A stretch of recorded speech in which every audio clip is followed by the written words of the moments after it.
ಆನೇಕಲ್ ತಾಲೂಕಿನ ಚಂದಾಪುರ ಸಮೀಪದಲ್ಲಿರುವ ಸಿಪಾನಿ ಸೇವಾ ಸದನದ ಆವರಣದಲ್ಲಿ ಹುಲಿಮಗಲ ಗ್ರಾಮ ಪಂಚಾಯಿತಿ ಉಪಾಧ್ಯಕ್ಷರಾದ ಲೋಕೇಶ್ ರೆಡ್ಡಿರವರ ಹುಟ್ಟುಹಬ್ಬ ಅಂಗವಾಗಿ ಅವರ ಅಭಿಮಾನಿಗಳು, ಸ್ನೇಹಿತರು ಒಂದು ದಿನದ ಅನ್ನದಾಸೋಹ ಕಾರ್ಯಕ್ರಮವನ್ನು ಏರ್ಪಡಿಸಲಾಯಿತು. ಇನ್ನು ಕಾರ್ಯಕ್ರಮದ ನೇತೃತ್ವವನ್ನು ಯುವ ಮುಖಂಡರಾದ ಹೆಬ್ಗೋಡಿ ಲೋಕೇಶ್ ರವರು ವಹಿಸಿದ್ರು. ಇನ್ನು ಕಾರ್ಯಕ್ರಮದಲ್ಲಿ ಹುಲಿಮಂಗಲ ಗ್ರಾಮ ಪಂಚಾಯಿತಿ ಉಪಾಧ್ಯಕ್ಷರಾದ ಲೋಕೇಶ್ ರೆಡ್ಡಿರವರ ಸುಪುತ್ರ ಮಹೇಶ್, ಯುವ ಮುಖಂಡರಾದ ಪವನ್, ಅನಿಲ್, ಪ್ರಮೋದ್, ಹರ್ಷಿತ್, ರಶೀದ್, ಯೋಗಿ, ಗಗನ್, ಕೀರ್ತಿ, ಮೋಹನ್, ಸಾಗರ್, ಮೋನೀಶ್ ಮತ್ತು ಅಭಿಮಾನಿಗಳು ಭಾಗವಹಿಸಿದರು.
ನಮ್ಮ ಅಪ್ಪ ಅವ್ರದ್ದು ಇವತ್ತು ಹುಟ್ಟಿದಬ್ಬ, ಅದ್ರಗೋಸ್ಕರ ಇವತ್ತು ಅನ್ನ ದಾಸ ಮಾಡಿದ್ದೀರಿ.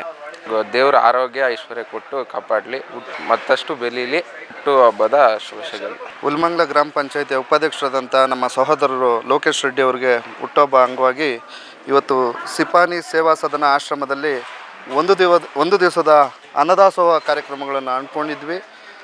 ಅದರ ಜೊತೆಗೆ ಇವತ್ತು ಅವರ ಅನುಪಸ್ಥಿತಿಯಲ್ಲಿ ಅವರ ಮಗನಾದಂಥ ಮಹೇಶ್ ಅವ್ರಿಗೂ ಅವರು ಹಾದಿಯಲ್ಲಿ ಬೆಳೀಲಿ, ಅವ್ರ ಎಲ್ಲ ವಿಚಾರಗಳನ್ನ ಜನಗಳಿಗೆ ತಲುಪೋ ಮಟ್ಟಕ್ಕೆ ಇವರು ಬೆಳೀಲಿ ಅಂತೇಳಿ ಆಶಯಿಸ್ತೀನಿ. ಹಾಗೆ ಮತ್ತೊಮ್ಮೆ ಹುಟ್ಟುಹಬ್ಬದ ಶುಭಾಶಯಗಳು ಲೋಕೇಶ್ ಅಣ್ಣವರೇ. ಅವರಿಗೆ ದೇವರು ಐಶ್ವರ್ಯ ಕೊಟ್ಟು ಕಾಪಾಡಲಿ ಮತ್ತು ಇನ್ನು ಹೆಚ್ಚು ಸಮಾಜಮುಖಿ ಕೆಲಸಗಳಲ್ಲಿ ತೊಡ್ಕೊಳ್ಳಿ ಅಂತೇಳಿ ಈ ಮುಖಾಂತರ ಆಶಯಿಸ್ತೀನಿ. ಇವತ್ತು ಸಿಪಾನಿ ಆಶ್ರಮದಲ್ಲಿ ಅನ್ನದಾಸೋಹ ನಡೆದಿದೆ. ಕಾರಣ ನಮ್ಮ ಹುಲ್ಮಂಗ್ಲ ಗ್ರಾಮದ ಉಪಾಧ್ಯಕ್ಷರಾದಂಥ ಲೋಕೇಶ್ ರೆಡ್ಡಿ ಅಣ್ಣ ಅವ್ರಿಗೆ ಹುಟ್ಟಿದಬ್ಬ. ಆ ಕಾರಣಕ್ಕೋಸ್ಕರ ಬಂದು ಇವತ್ತು ಅವರ ಹೆಸರಲ್ಲಿ ಒಂದು ಅನ್ನದಾಸೋಹ ಮಾಡ್ತಾಯಿದ್ದೀರಿ. ಅವ್ರ ಮಗ ಮಹೇಶ್ ಮತ್ತು ನಮ್ಮ ಲೋಕಿ ಅಣ್ಣವರು ಎಲ್ಲರೂ ನಿಂತ್ಕೊಂಡು ಒಂದು ಯುವ ಪೀಳಿಗೆಗೆ ಬಂದು ಅವ್ರ ಹೆಸರಲ್ಲಿ ಒಂದು ಒಳ್ಳೆಯದಾಗಲಿ ಅಂತ ಹೇಳಿ ಅವ್ರಿಗೆ ದೇವರು ಸುಖ ಸಂತೋಷ ಆರೋಗ್ಯ ಐಶ್ವರ್ಯ ಎಲ್ಲ ರೀತಿಯಲ್ಲಿ ಕಾಪಾಡಲಿ ಅಂತ ನಾವು ಹಾರೈಸಿ ಈ ಅನ್ನದಾಸೋಹ ಮಾಡಿದ್ದೀರಿ. ಸೊ ಇದೇ ರೀತಿ ನಮ್ಮ ಲೋಕೇಶ್ ಅಣ್ಣವ್ರಿಗೆ ಮತ್ತೊಮ್ಮೆ ಹುಟ್ಟುಹಬ್ಬ ಶುಭಾಶಯಗಳು. ದೇವರು ಅವ್ರು ಹಿಂಗೆಂದು ಮತ್ತಷ್ಟು ಬೆಳೆಸಲಿ, ರಾಜಕಾರಣದಲ್ಲಿ ಇನ್ನಷ್ಟು ಬೆಳೀಲಿ ಅಂತ ಹಾರೈಸ್ತಾ ದೇವ್ರು ಒಳ್ಳೇದು ಮಾಡಲಿ. ನಮ್ಮ ಅಂಕಲ್ ವೈಸ್ ಚೇರ್ಮನು, ಅವ್ರದ್ದು ಇವತ್ತು ಬರ್ಡೇ, ಅದಕ್ಕೋಸ್ಕರ ಈ ಸುಖ ಸಂತೋಷಕ್ಕೋಸ್ಕರ ಇದೆಲ್ಲ ಮಾಡ್ತಾಯಿದ್ದೀವಿ. ಅವ್ರಿಗೆ ಹುಟ್ಟುಹಬ್ಬದ ಆರ್ಥಿಕ ಶುಭಾಶಯಗಳು.